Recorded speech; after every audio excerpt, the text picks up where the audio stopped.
A partir de este momento, las informaciones que son noticia toman el protagonismo. Comienza Informe RCR.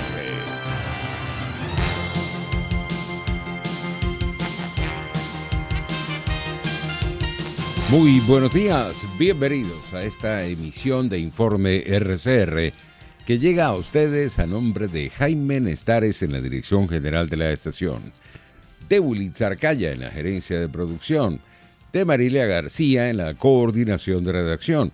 En la producción está Génesis Rodríguez y en la dirección técnica César Arteaga. Les saluda Argenis Barreto como todos los días. Ya de inmediato vamos a comenzar este compacto informativo. El presidente de la Confederación Venezolana de Industriales con Industria, Adán Celis, expresó su preocupación por la escasez de gasoil que nuevamente comenzó a intensificarse en el país.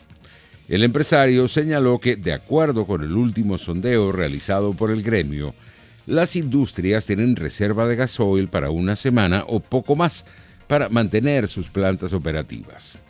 Eso significa que hay otros que están con 2 o 3 días de combustible o que ya se están parando. La situación es crítica, advirtió Celis. Por su parte, los productores de leche de Carora, municipio Torres del estado Lara, se declararon en emergencia debido a la marcada escasez de gasoil, combustible fundamental para la agroindustria.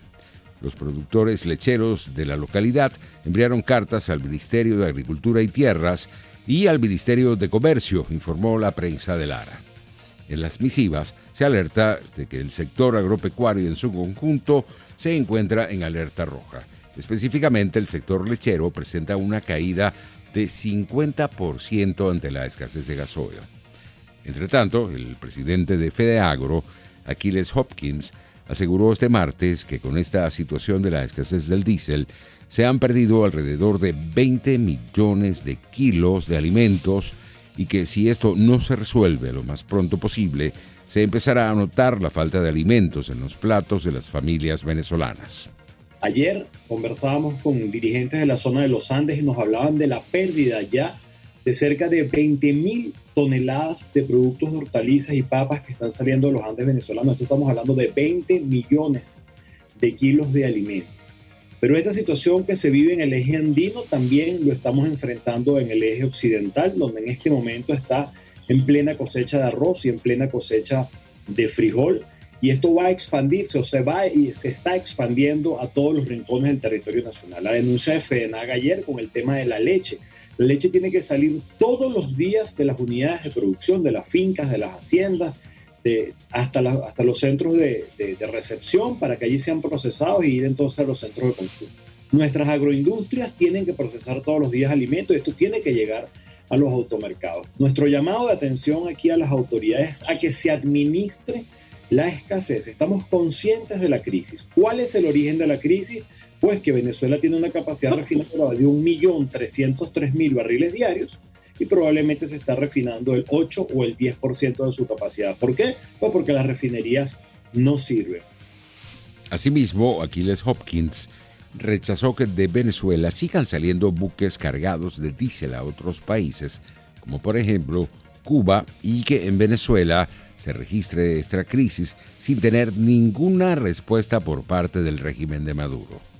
¿En qué cabeza razonable puede caber que si tenemos una crisis de combustible donde el diésel amenaza con paralizar la producción de alimentos en el país, y para que se entienda, paralizar la producción de alimentos en el país significa que no lleguen más alimentos al plato del venezolano? Entonces, si esta es la situación, ¿cómo es posible que nosotros sigamos exportando? Aquí las autoridades tienen que, en primera instancia, abocarse a recuperar la capacidad refinadora de nuestros complejos refinadores, valga la redundancia, a que lo poco que esté saliendo vaya a los sectores priorizados y por supuesto que todo se quede aquí en Venezuela y que no se siga enviando diésel a otras latitudes, a otras naciones. Este es nuestro llamado de urgencia, porque de lo contrario, María Alejandra, va a colapsar el sistema agroalimentario, no solamente la producción primaria, nuestra agroindustria y la distribución de alimentos en todo el país.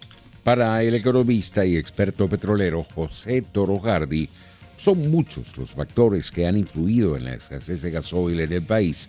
Entre las principales destaca que es la destrucción a las industrias petroleras del país. La situación de nuestras refinerías es deplorable. La mayor parte de ellas no funcionan y se está produciendo algo de gasolina en Cardón y en El Palito espasmódicamente. A veces sube la producción, tienen alquiler, conatos de incendio, tienen, en fin, y tienen que parar la producción. Para producir gasolina hay que cumplir toda una etapa en las torres de craqueo catalítico de las refinerías. En la primera fase de destilación lo que se obtiene son productos pesados, aceites, etc. Si esos vapores que de allí salen se someten a una segunda fase de destilación, se llega entonces al fuel oil. Ese fuel oil hay que someterlo a una tercera etapa de destilación y por esa vía se llega entonces al diésel.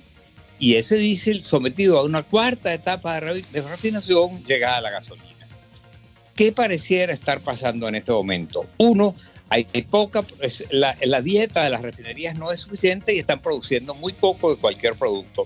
Dos, pareciera que están priorizando la gasolina sobre otros productos, porque la gasolina, el pueblo lo ve inmediatamente, la escasez de gasolina, con lo cual no están procesando diésel o lo procesan en cantidades menores.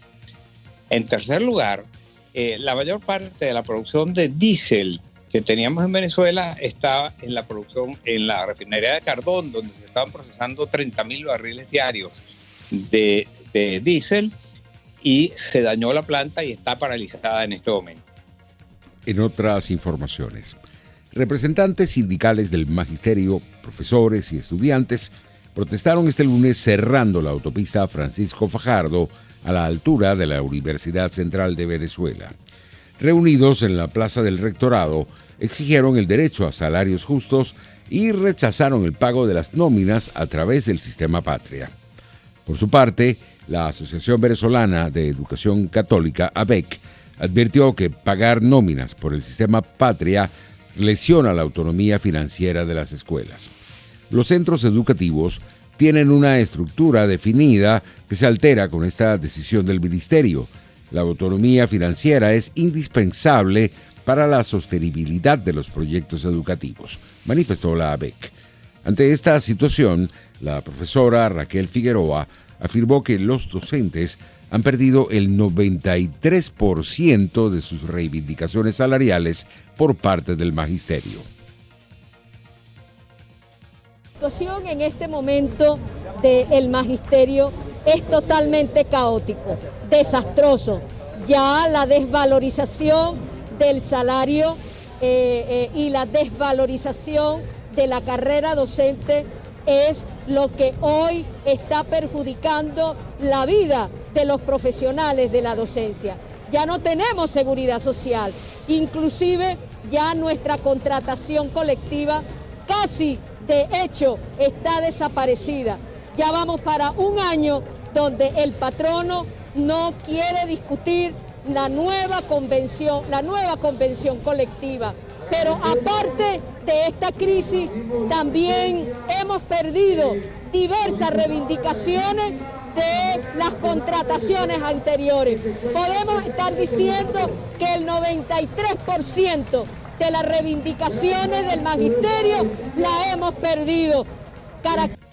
En materia de salud, el régimen de Maduro informó que Venezuela no autorizará el uso de la vacuna AstraZeneca. En este sentido, la vicepresidenta del régimen, Delcy Rodríguez, detalló que le notificó a la delegación de la Organización Panamericana de la Salud en Caracas que no autorizarán el uso de la vacuna de Oxford AstraZeneca en el país. Esto luego de que naciones europeas suspendieran el empleo de ese medicamento. Por su parte, el médico Marcos Limas Martínez, residenciado en Guayana, Estado Bolívar, afirmó que uno de los principales factores que influyó en la aparición de esta segunda ola del COVID-19 fue la flexibilización del régimen en el asueto de carnaval. Limas Martínez también hizo referencia de que en esta entidad más del 70% de las familias no reciben agua por tubería y que esto también es otro factor para el aumento de los contagios del coronavirus. Sabemos ciertamente que la variante P1 o variante brasileña de la COVID-19 es una variante que tiene mayor transmisibilidad pero no solamente podemos atribuir lo que estamos observando actualmente a esta variante, sino que también hay una serie de factores sociales que son muy importantes que me gustaría describir. No solamente la flexibilización del carnaval, sino que a pesar de que estamos en el estado que contiene, por ejemplo, las mayores reservas de agua dulce, es importante destacar que aun cuando estamos a orilla del río Orinoco, más del 60% de los hogares bolivarenses no recibe agua por tubería.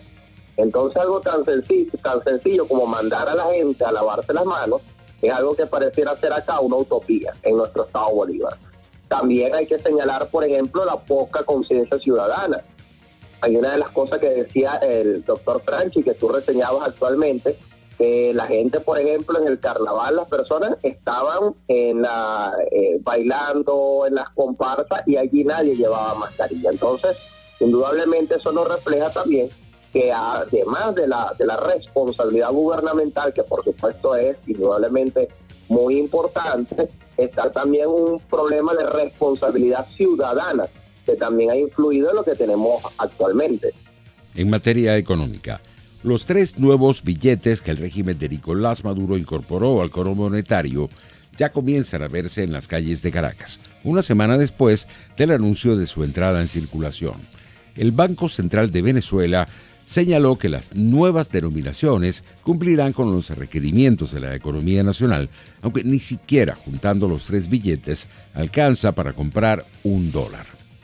Las nuevas especies monetarias tienen en el anverso la imagen de Simón Bolívar, un diseño casi idéntico al de los billetes en desuso. Los billetes de 200.000 y 500.000 bolívares tienen la imagen del mausoleo del Libertador del Panteón Nacional, mientras que el de 1.000.000 muestra en el reverso la imagen conmemorativa del bicentenario de la Batalla de Carabobo. Es de destacar que la actividad bancaria en general sí deberá tener 100% de operatividad. Sin embargo, en los estados donde se decretó un cerco sanitario, la operatividad estará limitada. Ante esto, el organismo informó que, aparte de estas entidades con cercos sanitarios, las oficinas bancarias deben abrir desde las 9 de la mañana y hasta la 1 de la tarde. Es tiempo de ir a publicidad y regresamos. Usted escucha Informe RCR por su 750 AM. Puedes seguirnos en nuestras redes sociales. En Twitter, @RCR750, la radio que se ve.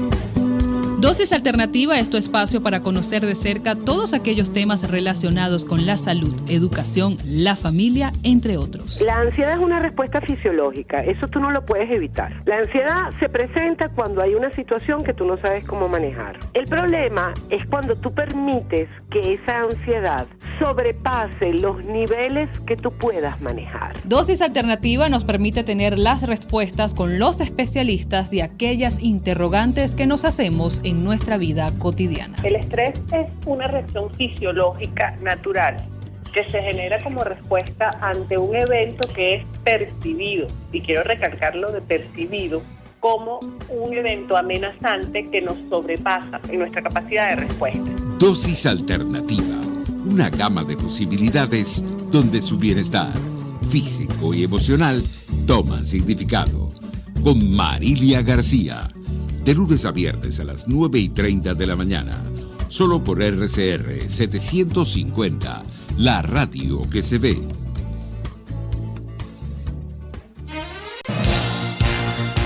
Les estamos presentando Informe RCR, el compacto informativo de esta hora, solo por RCR 750 AM.